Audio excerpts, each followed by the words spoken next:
Hello, dear viewers, and welcome back to our channel where we explore the intricate world of the British monarchy and its enduring legacy. It's wonderful to have you join us again. Today, we turn our attention to a rather poignant and complex situation developing within the royal family, one that touches upon themes of loss, memory, and the ongoing strains and relationships that have captured public interest for some time now. We're delving into reports suggesting that Prince Harry, the Duke of Sussex, received what sources describe as a stern message from his father, King Charles, and his brother Prince William concerning his potential attendance at a significant, albeit somber, upcoming event. The event in question is the funeral of a man who played a quiet but crucial role in the lives of the young princes, particularly during one of the most traumatic periods imaginable. Before we unpack the details of this sensitive matter, if you find our explorations into royal history and current events insightful, please do take a moment to like this video and subscribe to our channel. Clicking that notification bell ensures you won't miss our future updates. Your support truly helps us continue bringing you these stories. Now, let's explore the heart of today's discussion. The central figure in this recent development, aside from the senior royals themselves, is Mr. Graham Kraker. For many, this name might not immediately ring a bell, as he wasn't a public figure in the way members of the royal family are. However, within the royal household, and particularly for Prince William and Prince Harry, Mr. Kraker was a figure of considerable importance and, by all accounts, affection. He served as a royal bodyguard, a role demanding discretion, loyalty, and immense responsibility. Graham Kraker recently passed away at the age of 77, marking the end of a life dedicated to service, much of it in close proximity to the royal family during pivotal moments. His connection to the princes, especially Prince Harry, is particularly profound because of the timing of his service. Mr. Kraker was part of the security detail assigned to the young Duke of Sussex during that devastating period in 1997 when his mother Diana, Princess of Wales, tragically lost her life in Paris. It's almost impossible to fathom the emotional weight of that time for a 12-year-old boy, and the individuals surrounding him, tasked with ensuring his safety while he navigated unimaginable grief, would inevitably become deeply etched in his memory. Graham Kraker was one of those individuals, a steady presence during a time of immense personal upheaval for both Prince William and Prince Harry. His passing, therefore, isn't just the loss of a former employee, it represents the loss of a link to a shared past, a figure who witnessed their vulnerability and provided protection during their formative, grief-stricken years. It's widely understood that both royal siblings must have been deeply saddened by the news of his death, losing someone described as a much-loved figure from their youth. This context makes the subsequent reports surrounding his funeral arrangements all the more complex and, frankly, quite sensitive. According to information published by Radar, citing unnamed sources close to the situation, both King Charles and Prince William communicated a clear message to Prince Harry regarding his potential attendance at Mr. Kraker's final farewell. The nature of this communication has been described as a warning, or at the very least, a strong suggestion, advising the Duke against traveling from his home in the United States to the UK for the service. A source reportedly shared the core sentiment of the message conveyed to Prince Harry. It has been communicated to Prince Harry that his presence at the send-off for Graham Kraker may detract from the solemnity of the occasion. This is a carefully worded statement, but its implication is quite stark. The concern, as presented by these reports, is that the Duke of Sussex's appearance could inadvertently shift the focus away from honoring Mr. Kraker's life and memory, potentially turning a private moment of mourning into a media spectacle centered around the ongoing family dynamics. Elaborating further, an insider was quoted as stating, "As such, it is suggested that he remain in the United States to allow the family and friends of the deceased to commemorate his life without distraction." The use of the word "suggested" might soften the delivery slightly, but within the context of royal communication, particularly from the monarch and the heir apparent, such a suggestion often carries significant weight bordering on an expectation or a directive. The rationale provided centers entirely on maintaining the appropriate atmosphere for the funeral, ensuring that those closest to Mr. Kraker, his own family and friends alongside former colleagues and potentially members of the royal family who knew him well, can grieve and pay their respects without the added layer of scrutiny and potential disruption that Prince Harry's presence might inevitably attract, given the current climate. The report goes on to claim that this difficult decision, essentially barring or at least strongly discouraging Prince Harry from attending this significant event, reflects a desire to honor Mr. Kraker appropriately and uphold the dignity of the royal family's public engagements. This framing presents the decision not as a personal slight against Harry, but as a measure taken to protect the integrity of the occasion and, by extension, the reputation and proper conduct associated with the royal family, even in moments of private grief that intersect with public interest.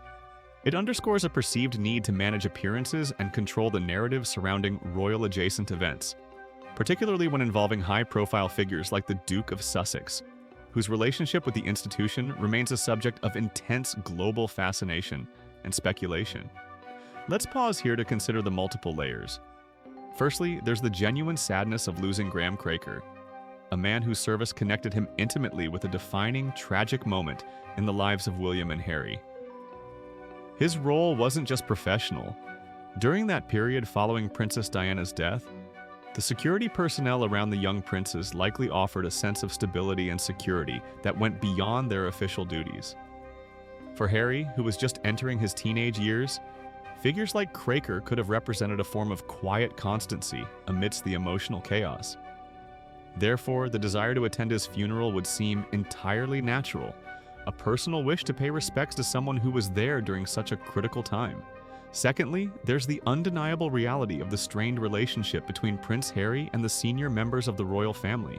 Since stepping back from his role as a working royal in early 2020 and relocating to California with his wife, Meghan Markle, the Duke of Sussex has had a complex and often publicly fraught relationship with his father and brother. Interviews, documentaries, and Prince Harry's own memoir, Spare, have laid bare deep-seated grievances and differing perspectives, creating a palpable distance. This ongoing tension inevitably forms the backdrop against which any interaction, or lack thereof, is viewed. Therefore, the reported message from King Charles and Prince William can be interpreted in several ways. Is it primarily a pragmatic decision, genuinely aimed at preventing a media circus that would overshadow the solemn purpose of the funeral and cause distress to Mr. Kraker's bereaved family?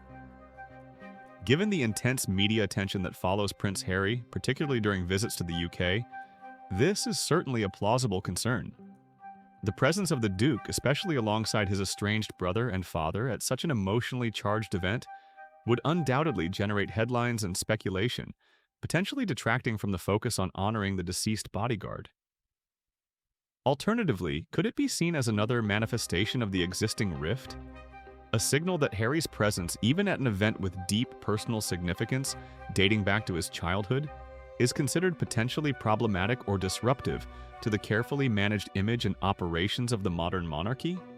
Some might interpret this reported warning as a reflection of the current boundaries and the diminished role the Duke now plays in the family's collective life, even in moments of shared loss. It also raises questions about Prince Harry's own perspective. We don't have his direct response to this reported communication. Would he have wanted to attend? Given Mr. Kraker's connection to the period surrounding his mother's death, it seems highly likely. Being advised against it, regardless of the stated reason, must surely be difficult. It potentially prevents him from participating in a communal act of remembrance for someone significant from his past, alongside others who shared that connection, including his brother. This separation, even if intended to protect the event's solemnity, could inadvertently deepen the sense of personal isolation from his family and his roots. Furthermore, the reference to upholding the dignity of the royal family's public engagements, even though a funeral is a deeply personal event, highlights the unique position of the monarchy. For them, even private mourning can intersect with public duty and perception. The death of a long-serving, trusted member of staff like Mr. Kraker is an internal loss, but the attendance of senior royals and the potential attendance of the Duke of Sussex immediately places it in a quasi-public sphere, subject to interpretation and commentary. The decision, as reported, seems to prioritize the control of that public-facing aspect, possibly at the expense of personal feelings or desires. We must also consider the perspective of Mr. Kraker's own family and friends. Their primary wish would undoubtedly be for a peaceful and respectful service to honor their loved one. Would Prince Harry's presence truly cause a significant distraction for them? Or would they perhaps have welcomed his attendance as a mark of respect for Mr. Kraker's service? Without their direct input, it's hard to say. The decision, as framed by the sources, appears to have been made by the royal family hierarchy, based on their assessment of the potential impact. This situation is undeniably delicate. It involves grief, memory, complex family dynamics, and the ever-present pressures of public life for the royal family. The passing of Graham Kraker is a sad occasion, bringing back memories of a painful past for both Prince William and Prince Harry. The reported decision regarding Prince Harry's attendance adds another layer of complexity to their ongoing story, highlighting the challenges they face in navigating personal relationships and duties under intense public scrutiny. It underscores how actions, even those intended to be protective or pragmatic, can be perceived differently depending on one's perspective and the history involved. It's a stark reminder that behind the titles and the protocols are human relationships, shaped by shared history, love, loss, and sometimes painful division. The death of a figure like Graham Kraker, who stood by the princes during their darkest hour, brings these human elements sharply into focus. The reported handling of the funeral attendants suggests that the path towards reconciliation, if desired, remains complicated, and that practical considerations regarding public perception continue to play a significant role in the family's decisions, even in moments of profound personal significance. So, to summarize the key points we've discussed, Graham Kraker, a former royal bodyguard who was notably with Prince Harry when Princess Diana died, recently passed away at 77. Reports have emerged, citing sources that King Charles and Prince William communicated to Prince Harry that his presence at Mr. Kraker's funeral might detract from the solemnity of the occasion. It was reportedly suggested that the Duke remain in the US to allow Mr. Kraker's family and friends to mourn without distraction.